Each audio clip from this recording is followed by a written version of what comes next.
Hello മക്കളെ, അപ്പോൾ പുതിയൊരു വീഡിയോയിലേക്ക് എല്ലാ കുഞ്ഞുങ്ങൾക്കും സ്വാഗതം. ഇന്ന് നമ്മൾ നോക്കുന്നത് 7ാം ക്ലാസ് മാത്സിൽ 5th പാർട്ട് വീഡിയോ ആണ് കേട്ടോ. കൃതികളുടെ ഹരണം. ഇംഗ്ലീഷ് മീഡിയംകാരും മലയാളം മീഡിയംകാരും നോക്കുക. Page number 119 quotient of powers അഥവാ കൃതികളുടെ ഹരണമാണ് ഇന്നത്തെ വീഡിയോയിലൂടെ നമ്മൾ മനസ്സിലാക്കുവാനായിട്ട് പോകുന്നത്.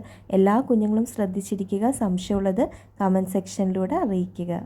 അപ്പോഴേ നമുക്ക് ഇന്നത്തെ ക്ലാസ്സിലേക്ക് പോയാലോ? വാ കുഞ്ഞുങ്ങളെ. 119 പേജിലും 120 പേജിലും ചോദ്യങ്ങളൊന്നും തന്നെയില്ല. 121 പേജിൽ ഒരു സമവാക്യം പറയുന്നുണ്ട്. ഇതൊന്ന് പറഞ്ഞു തന്നതിന് ശേഷം 122 പേജിൽ കിടക്കുന്ന ചോദ്യങ്ങൾ നമുക്ക് ചെയ്യാം. കോഷ്യൻ്റ് ഓഫ് പവേഴ്സ് അഥവാ കൃതികളുടെ ഹരണം. In dividing the larger power of A non zero number by a smaller power of the same number, the exponents should be subtracted. അതായത് x raised to m by x raised to n is equal to x raised to m minus n for all numbers x not equal to 0 and for all numbers m greater than n. പൂജ്യമല്ലാത്ത ഒരു സംഖ്യ. Okay, English മീഡിയംകാർ ഇത് എഴുതിയതിന് ശേഷം ഒരു ബോക്സിലാക്കി വെക്കുക. Equation ആ ബോക്സിനകത്ത് ഒന്നും കൂടെ ഹൈലൈറ്റ് ചെയ്ത് എഴുതുക കേട്ടോ. പൂജ്യമല്ലാത്ത ഒരു സംഖ്യയുടെ വലിയ കൃതിയെ അതേ സംഖ്യയുടെ ചെറിയ കൃതി കൊണ്ട് ഹരിക്കുമ്പോൾ കൃത്യംഗങ്ങൾ തമ്മിൽ കുറയ്ക്കണം. കൃത്യംഗങ്ങൾ അഥവാ എക്സ്പോണൻസ് എന്ന് പറഞ്ഞു കഴിഞ്ഞാൽ ഇതിനെയാണ് നമ്മൾ എക്സ്പോണൻസ് എന്ന് പറയുന്നത്. അതായത് എന്നിനേക്കാൾ വലുതായിരിക്കണം എം. നമുക്കിവിടെ കണ്ടീഷൻസ് ഉണ്ട്. എന്നിനേക്കാൾ വലുതായിരിക്കണം എം. അതുപോലെ തന്നെ എക്സ് പൂജ്യമല്ലാത്ത ഏത് സംഖ്യ ആണെങ്കിലും. ഇപ്പോൾ രണ്ട് കണ്ടീഷൻസ് മനസ്സിലായല്ലോ. എക്സ് പൂജ്യമല്ലാത്ത ഏത് സംഖ്യ ആണെങ്കിലും അതിന് നമുക്കിവിടെ ഉദാഹരണം തന്നിട്ടുണ്ട് എം എൻ. ഇവയിൽ എന്നിനേക്കാൾ വലുതായിരിക്കണം എം. അങ്ങനെയെങ്കിൽ നമ്മൾ ചെയ്യേണ്ട ഇക്വേഷൻ എന്ന് പറയുന്നത് എക്സ് എ കൃതി എം എ ബൈ എക്സ് എ കൃതി എൻ എ സമം എക്സ് പൊതുവായിട്ട് കോമൺ ആയിട്ട് എടുത്തിട്ട് എക്സ് എ കൃതി എം മൈനസ് എൻ എന്ന് എഴുതുക. ഇവിടെ എന്തുകൊണ്ടാണ് എന്നിനേക്കാൾ വലുത് എം ആയിരിക്കണമെന്ന് പറയാൻ കാരണം എന്താണെന്നറിയാമോ? ഇപ്പോൾ എമ്മിനേക്കാൾ വലിയൊരു സംഖ്യയാണ് വരുന്നതെന്ന് വിചാരിക്കുക. ഇപ്പോൾ 2 - 4 എന്നാണ് വരുന്നതെങ്കിൽ 4ൽ നിന്ന് 2 കുറച്ചിട്ട് 4ൻ്റെ അടുത്തുള്ള ചിഹ്നം എഴുതണം. അപ്പം നമുക്ക് കിട്ടുന്ന ഉത്തരങ്ങളെല്ലാം നെഗറ്റീവ് സൈനിൽ വരും. മനസ്സിലായില്ലേ? ഒരു ഉദാഹരണം പറഞ്ഞു കഴിഞ്ഞാൽ ഉദാഹരണമാണ് കേട്ടോ. ഇപ്പോൾ 2 - 4, ഈ 2 ആണ് എമ്മും 4 ആണ് എൻ എന്ന് വിചാരിക്കുക. അങ്ങനെയെങ്കിൽ നോക്കിക്കേ, 4ൽ നിന്ന് 2 കുറയ്ക്കുമ്പോൾ നമുക്ക് 2 എന്ന് കിട്ടിയല്ലേ. വലുതിൽ നിന്നല്ലേ നമ്മൾ ചെറുത് കുറയ്ക്കുന്നത്. അപ്പോൾ വലുതിൻ്റെ ചിഹ്നം വേണം എഴുതാൻ. വലുത് 4 ആണ്. വലുതിൻ്റെ അടുത്ത് കിടക്കുന്ന ചിഹ്നം എന്താണ്? മൈനസ്. അപ്പോൾ നമുക്ക് കിട്ടുന്ന ആൻസർ -2 എന്ന് വരും. അതുകൊണ്ടാണ് നമുക്കിവിടെ കണ്ടീഷൻസ് പറഞ്ഞേക്കുന്നത്. എന്ത്? എന്നിനേക്കാൾ വലിയ സംഖ്യ ആയിരിക്കണം എം. അങ്ങനെയെങ്കിൽ പിന്നെ എക്സ് പൂജ്യമല്ലാത്ത ഏതൊരു സംഖ്യ ആണെങ്കിലും ഈ ഒരു ഫോമിൽ കിടക്കുന്ന ഇക്വേഷനെ അല്ലെങ്കിൽ ഈ ഒരു ഫോമിൽ കിടക്കുന്ന സംഖ്യകളെ നമുക്ക് എങ്ങനെ ചെയ്യാം? എക്സ് എ കൃതി എം എ ഡിവൈഡഡ് ബൈ എക്സ് എ കൃതി എൻ എ സമം എക്സ് എ കൃതി എം മൈനസ് എൻ എന്ന് ചെയ്യാം.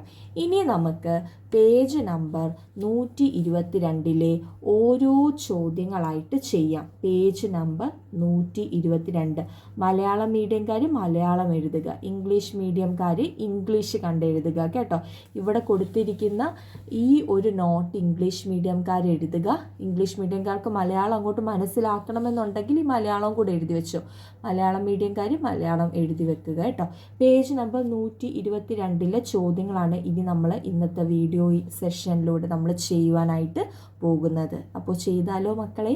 ഒന്നാമത്തെ ചോദ്യത്തിൽ 4 സെഷനായിട്ടാണ് ചോദ്യം കിടക്കുന്നത്. ചുവടെയുള്ള ഹരണഫലങ്ങൾ കണക്കാക്കുക. ഏതൊക്കെയാണ്?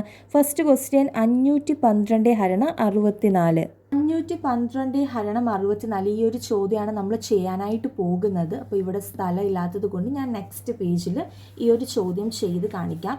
രണ്ട് സംഖ്യകൾ തമ്മിൽ ഹരിക്കാൻ പറയുക. നമുക്ക് ഹരിക്കാൻ അറിയാമല്ലേ, പക്ഷെ നമ്മൾ എന്താണ് ചെയ്യേണ്ടത്? ഇവിടെ കൃതികൾ ഉപയോഗിച്ചാണ് നമുക്ക് ചെയ്യേണ്ടത് അല്ലേ. നമ്മളിവിടെ പഠിച്ചു കഴിഞ്ഞു എങ്ങനെയാണ് ചെയ്യേണ്ടതെന്നുള്ള സമവാക്യമൊക്കെ നമ്മൾ പഠിച്ചു കഴിഞ്ഞു, ഇക്വേഷനൊക്കെ പഠിച്ചു കഴിഞ്ഞു. അപ്പോൾ നമുക്ക് എങ്ങനെയാണ് ഇതിൻ്റെ ഹരണഫലങ്ങൾ കണക്കാക്കുക? അപ്പോൾ ഇതിൻ്റെ ഹരണഫലങ്ങൾ എങ്ങനെയാണ് നമുക്ക് കണ്ടുപിടിക്കുന്നതെന്ന് നോക്കാം. 512 ഹരണം 64 നമുക്കറിയാം. നമുക്ക് ഘടകങ്ങൾ കണ്ടുപിടിക്കാൻ അറിയാം അല്ലേ. അപ്പോൾ ഘടകങ്ങളാണ് ഇവിടെ നമുക്ക് എന്ത് ചെയ്യേണ്ടത്? കണ്ടുപിടിക്കേണ്ടത് അല്ലേ. അഭാജ്യ സംഖ്യ ഉപയോഗിച്ച് നമുക്ക് ഘടകങ്ങൾ കണ്ടുപിടിക്കണം. അപ്പോൾ ഒന്നാമത്തെ ചോദ്യം നോക്കിക്കേ, 512. ഒന്നാമത്തെ ചോദ്യത്തിൽ 4 സെഷൻ ചോദ്യമുണ്ട്. അതിൽ ഫസ്റ്റ് ക്വസ്റ്റ്യൻ ആണ് 512 ഹരണം 64. ഇവിടെ നോക്കിക്കേ, 512 നമുക്ക് എങ്ങനെയൊക്കെ എഴുതാം നോക്കിക്കേ. 512 ഇവിടെ അവസാനിക്കുന്ന 2 ആണല്ലേ. അപ്പോൾ നമുക്ക് 2 വെച്ച് ചെയ്യാലോ. 2ൻ്റെ പട്ടികയിൽ 512 എത്രയാണ് വരുന്നതെന്ന് നിങ്ങൾ ഗുണന പട്ടിക പഠിച്ചു വെച്ചിട്ടുണ്ടോ? ഇല്ല, 10 വരെയൊക്കെയല്ലേ നമുക്ക് അറിയത്തുള്ളൂ, കൂടിപ്പോയാൽ 20.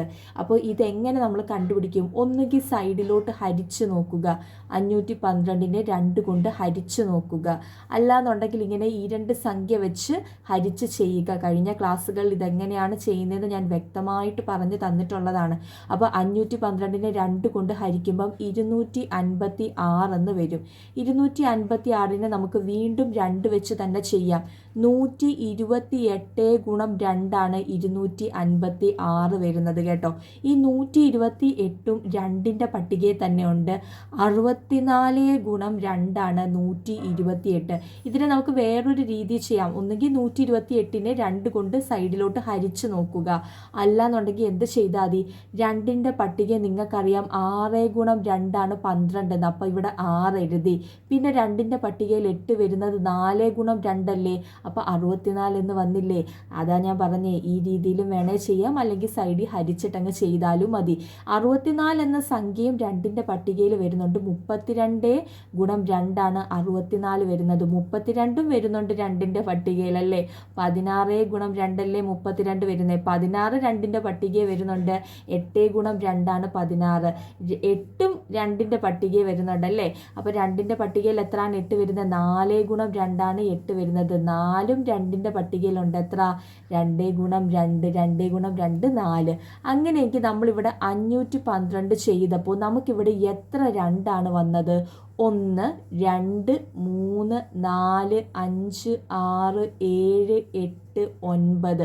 അപ്പോൾ 512ൻ്റെ നമുക്ക് എത്ര വട്ടമാണ് 2 ആവർത്തിക്കപ്പെട്ടത്? നമുക്ക് എഴുതാം 512 സമം 2 കൃതി 9 എന്ന് എഴുതാം. അതേപോലെ നമുക്ക് 64 ചെയ്യാം. പക്ഷെ മക്കളെ, നമുക്കിവിടെ 64 ചെയ്യേണ്ട കാര്യമുണ്ടോ?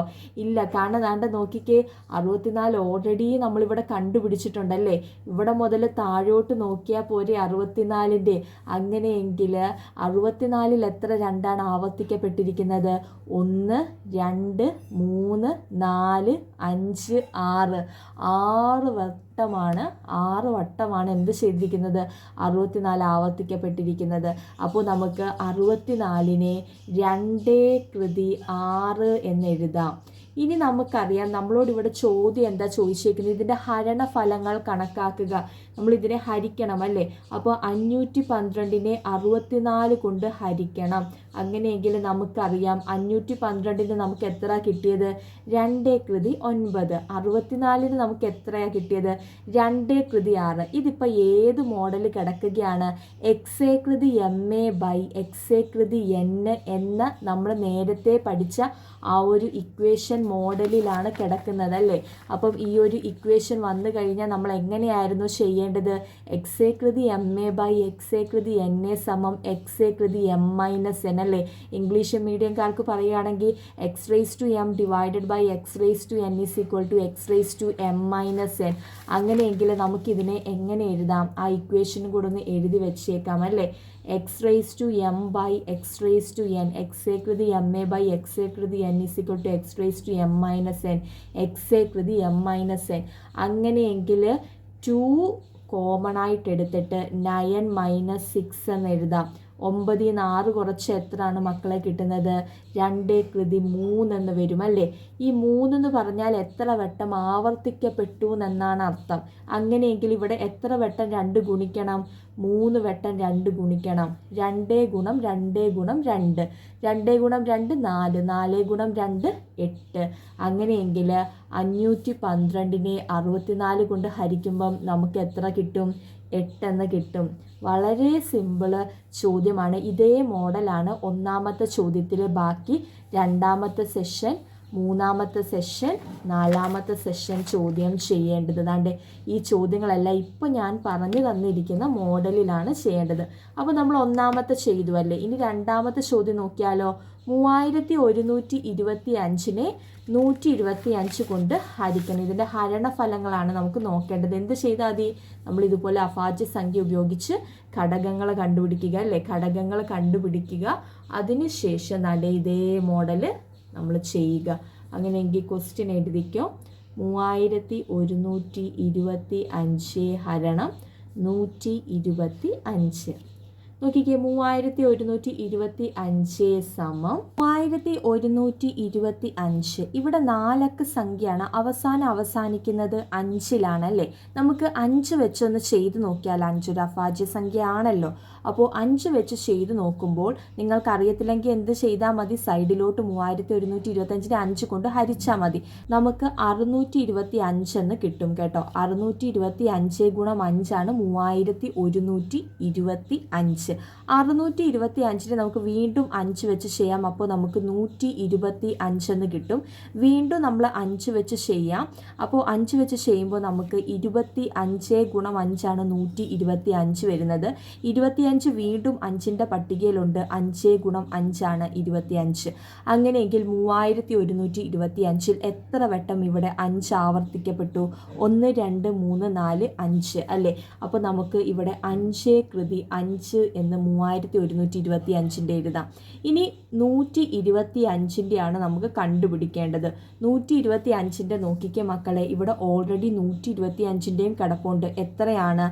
1 2 3 വട്ടമാണ് 5 ആവർത്തിക്കപ്പെട്ടിരിക്കുന്നത്. അപ്പോൾ നമുക്ക് എന്തെഴുതാം? 5 കൃതി 3 എന്ന് എഴുതാം. അങ്ങനെയെങ്കിൽ 3125നെ 125 കൊണ്ട് ഹരിക്കുമ്പോൾ നമുക്ക് പിന്നെ രൂപത്തിൽ എങ്ങനെ എഴുതാം? 5 കൃതി 5 ബൈ ഫ്രാക്ഷനെ എങ്ങനെ എഴുതാം? 5 കൃതി 5 ബൈ 5 കൃതി 3. ഇതിൻ്റെ കൃത്യംഗങ്ങൾ തമ്മിലാണ് നമ്മൾ എന്ത് ചെയ്യേണ്ടത്? കുറയ്ക്കേണ്ടത്. കാരണം നമ്മൾ പഠിച്ച സമവാക്യം ഓർമ്മയുണ്ടല്ലോ. എക്സ് കൃതി എം എ ബൈ എക്സ് കൃതി N is equal to x കൃതി എം മൈനസ് എൻ. അങ്ങനെയെങ്കിൽ 5 കൃതി 5 മൈനസ് 3. കൃത്യകങ്ങൾ എന്ന് പറഞ്ഞാൽ എക്സ്പോണൻസ്, ഇംഗ്ലീഷ് മീഡിയം കാര്യം കേട്ടോ. അപ്പോൾ 5 കൃതി 5 മൈനസ് 3. അപ്പോൾ നമുക്ക് എത്ര കിട്ടും? 5 കൃതി 2 എന്ന് കിട്ടും അല്ലേ? അതായത് 5 2 വട്ടം ആവർത്തിക്കപ്പെട്ടു. അതപ്പോൾ 5 ഗുണം 5, 5 ഗുണം 5 എത്രയാണ്? 25. അങ്ങനെയെങ്കിൽ 3125നെ 125 കൊണ്ട് ഹരിക്കുമ്പോൾ നമുക്ക് എത്ര കിട്ടും? 25. അങ്ങനെയെങ്കിൽ നമ്മൾ 2ാമത്തെ ചോദ്യവും ചെയ്തു കഴിഞ്ഞിരിക്കുന്നു. ഇനി നമുക്ക് 3ാമത്തെ ചോദ്യത്തിലേക്ക് പോകാം കേട്ടോ. 243 ഹരണം 27 3ാമത്തെ ചോദ്യം. അപ്പോൾ അതെങ്ങനെയാണ് ചെയ്യേണ്ടതെന്ന് നോക്കാം. 243 ഹരിക്കണം 27.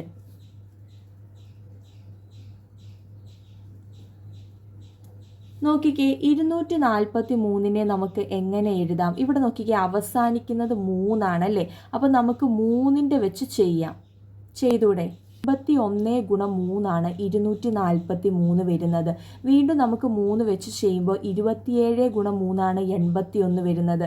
വീണ്ടും നമുക്ക് 3 വെച്ച് ചെയ്യാം. കാരണം 9 ഗുണം 3 27. വീണ്ടും നമുക്ക് 3 വെച്ച് ചെയ്യാം. 3 ഗുണം 3 9. അങ്ങനെയെങ്കിൽ 243ൽ എത്ര വട്ടം 3 ഇവിടെ ആവർത്തിക്കപ്പെട്ടു? 1 2 3 4 5. അങ്ങനെയെങ്കിൽ 243 സമം 3 കൃതി 5 എന്ന് എഴുതാം. ഇനി നമുക്ക് അടുത്തത് 27ൻ്റെയാണ് കണ്ടുപിടിക്കേണ്ടത്. കാരണം 243നെ 27 കൊണ്ടല്ലേ ഹരിക്കുന്നത്. അപ്പോൾ ഓൾറെഡി നമുക്ക് 27ൻ്റെ നമ്മളിവിടെ കണ്ടുപിടിച്ചു. ദാണ്ട കിടക്കുന്നത്. അങ്ങനെയെങ്കിൽ 27ൻ്റെ എത്രയാണ്? 1 2 3. ഇവിടെ 3 വട്ടം ആവർത്തിക്കപ്പെട്ടിരിക്കുന്നു. അപ്പോൾ 3 കൃതി 3 വരുന്നത് കേട്ടോ. അങ്ങനെയെങ്കിൽ 243 നമ്മൾ 27 കൊണ്ട് ഹരിക്കുമ്പോൾ ഇതിൻ്റെ ഭിന്ന രൂപത്തിൽ നമ്മൾ എങ്ങനെ എഴുതുന്നത്? 3/5/3/3. ഇതിൻ്റെ കൃത്യംഗങ്ങൾ തമ്മിലാണ് കുറയ്ക്കേണ്ടത്, എക്സ്പോണൻസ് തമ്മിലാണ് കുറയ്ക്കേണ്ടത്. ഇതിപ്പോൾ ഏത് ഫോമിൽ കിടക്കുക? നമ്മൾ പഠിച്ച ഇക്വേഷൻ അനുസരിച്ച് XA/MA/XA/N = XA/M-N. അങ്ങനെയെങ്കിൽ നമുക്കിതിനെ എങ്ങനെ എഴുതാം? 3/5 എന്ന് എഴുതാം. 3/5 5 3 പോയാൽ 2, 3/2. 3 2 വട്ടം ഗുണിക്കുക. 3 × 3 എത്രയാണ് വരുന്നത്? 9 വരുന്നത്. അതായത് 243 27 കൊണ്ട് ഹരിക്കുമ്പോൾ നമുക്ക് 9 എന്ന് കിട്ടും. അങ്ങനെയെങ്കിൽ നമ്മൾ ഒന്നാമത്തെ ചോദ്യത്തിലെ 3ാമത്തെ സെഷൻ ചോദ്യവും ചെയ്തു കഴിഞ്ഞു. അവസാനത്തെ ചോദ്യമാണ്, ഒന്നാമത്തെ ചോദ്യത്തിൽ അവസാനത്തെ ചോദ്യമാണ് കേട്ടോ. 1125 45 കൊണ്ട് ഹരിക്കണം. ഇവിടെ ഒന്ന് ശ്രദ്ധിച്ചിരുന്നോണേ മക്കളെ. ചെറിയ ഒരു അതായത് നമ്മൾ ചെയ്യുന്ന രീതി ഇതേ മോഡൽ തന്നെയാണ് നമ്മൾ ചെയ്യുന്നത് കേട്ടോ. ഇതേ മോഡൽ തന്നെയാണ് നമ്മൾ ചെയ്യുന്നത്. ഒന്ന് ശ്രദ്ധിച്ചിരുന്നോണേ ഈ ഒരു ചോദ്യം. 1125 ഹരിക്കണം 45. നോക്കിക്കേ, 1125 നമുക്ക് ഏത് സംഖ്യ വെച്ച് ചെയ്യാം? 3 വെച്ച് ചെയ്തൂടെ? 3 വെച്ച് ചെയ്യുമ്പോൾ 375 ഗുണം 3 1125. 375 വീണ്ടും നമുക്ക് 3 വെച്ച് ചെയ്യാം. അപ്പോൾ 125 വരും. 125 വന്നു കഴിഞ്ഞു. ഇനി നമുക്ക് 3 വെച്ച് ചെയ്യാൻ പറ്റത്തില്ല, കാരണം 3ൻ്റെ പട്ടികയിലില്ല. 125 3 കൊണ്ട് ഹരിക്കുമ്പോൾ നമുക്ക് ശിഷ്ടം വരും. ശിഷ്ടം 0 ആയിരിക്കണം, അഭാജ്യ സംഖ്യയുമായിരിക്കണം. അങ്ങനെയെങ്കിൽ നമുക്കിനി 5 വെച്ചേ ചെയ്യാൻ പറ്റത്തുള്ളൂ, കാരണം 5ൻ്റെ പട്ടികയിലല്ലേ ഇനി 125 വരത്തുള്ളൂ. അപ്പോൾ നമുക്ക് 25 എന്ന് എഴുതാം. 25 5ൻ്റെ പട്ടികയിലില്ലേ? 5 ഗുണം 5. അങ്ങനെയെങ്കിൽ 1125 സമം നമുക്കിവിടെ എന്തൊക്കെയാണ് കിട്ടിയേക്കുന്നത്? 3 കിട്ടി, 5 കിട്ടി. 3 എത്ര വട്ടം കിട്ടി? 3 1 2 2 വട്ടം കിട്ടി. 3/2 ഗുണം 5 എത്ര വട്ടം കിട്ടി? 3 വട്ടം കിട്ടി. അങ്ങനെയെങ്കിൽ 5/3, അതായത് 3² × 5⁵3. കണ്ടോ? അപ്പം 1125 നമ്മൾ കണ്ടുപിടിച്ച് കഴിഞ്ഞു. ഇനി നമുക്ക് 45-ൻ്റെയാണ് കണ്ടുപിടിക്കേണ്ടത്. 45-ൻ്റെ നമുക്ക് ചെയ്യുമ്പം എങ്ങനെ വരും ആൻസർ? ഒന്ന് ആലോചിച്ച് നോക്കിക്കുക. 45-ന് നമുക്ക് 3 വെച്ച് ചെയ്യാം അല്ലേ? 3 × 15 അല്ലേ 45 വരുന്നത്. വീണ്ടും നമുക്ക് 3 വെച്ച് ചെയ്യുമ്പം 3 × 5 15 വരും അല്ലേ?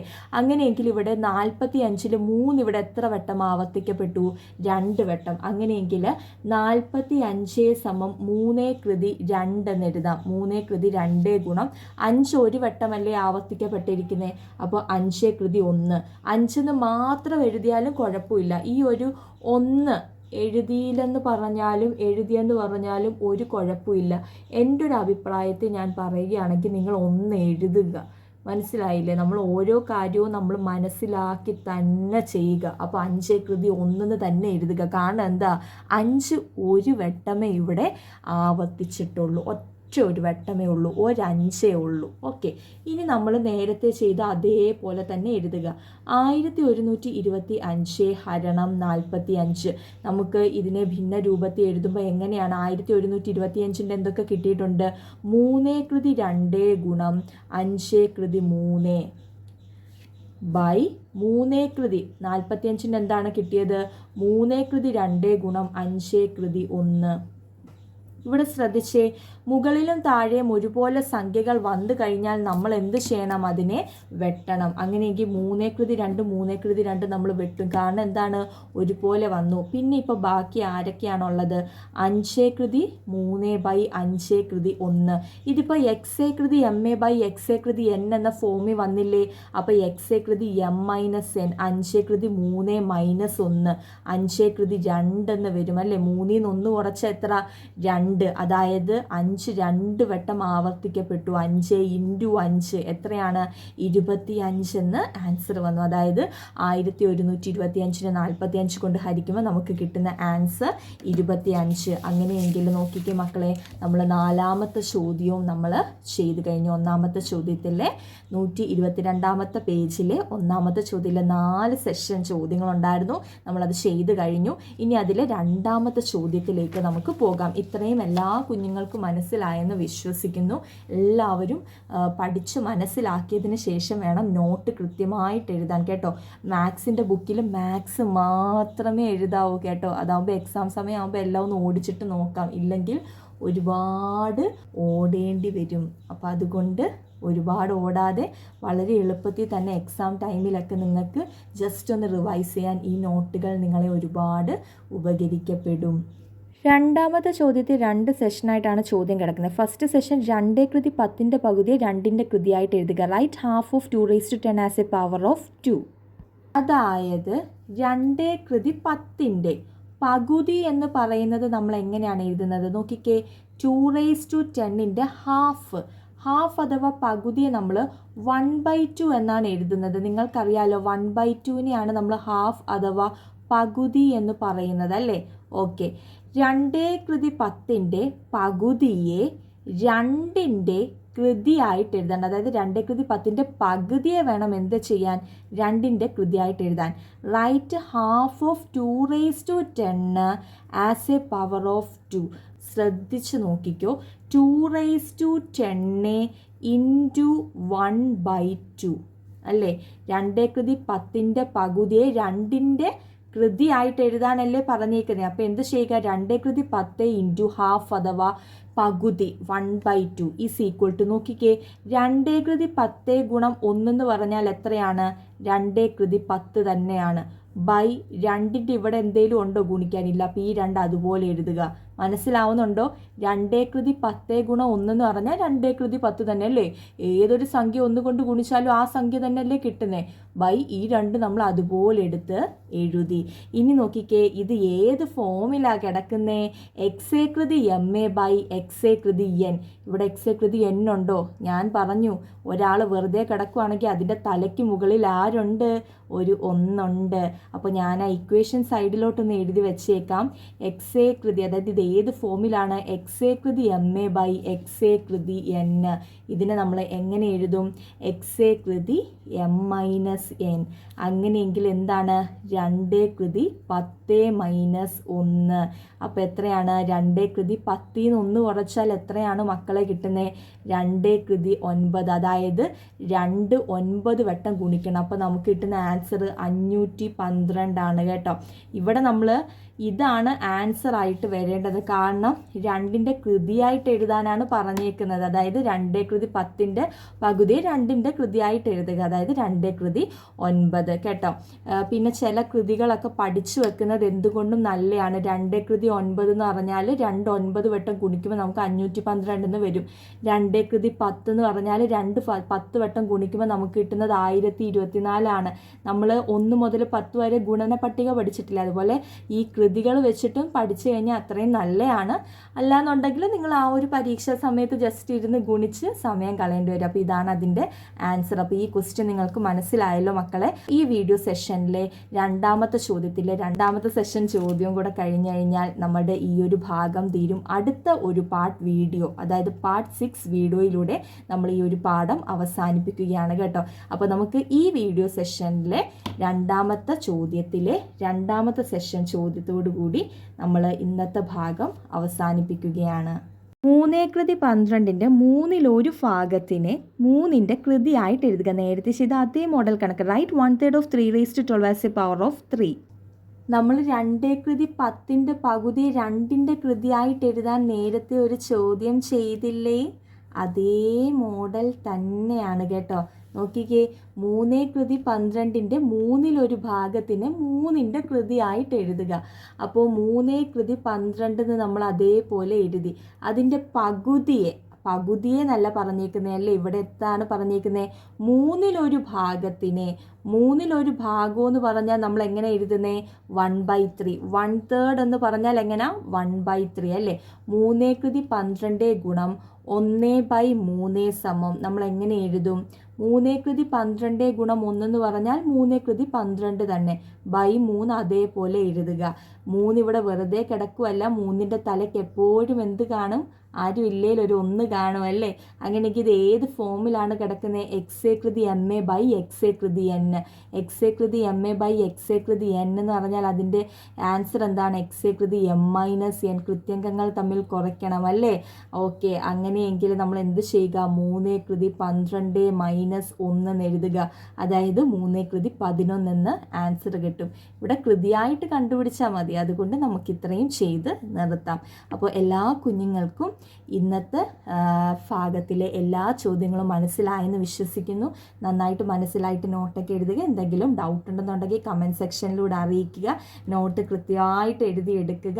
അപ്പോൾ അടുത്തൊരു വീഡിയോ ആയിട്ട് വരാം മക്കളെ. അപ്പോൾ അടുത്ത പാർട്ട് 6 വീഡിയോയിലൂടെ കൂടെ നമ്മുടെ ഈ ഒരു ചാപ്റ്റർ റിപ്പീറ്റഡ് മൾട്ടിപ്ലിക്കേഷൻ അഥവാ ആവർത്തന ഗുണനം കംപ്ലീറ്റ് ആവാൻ പോവുകയാണ്.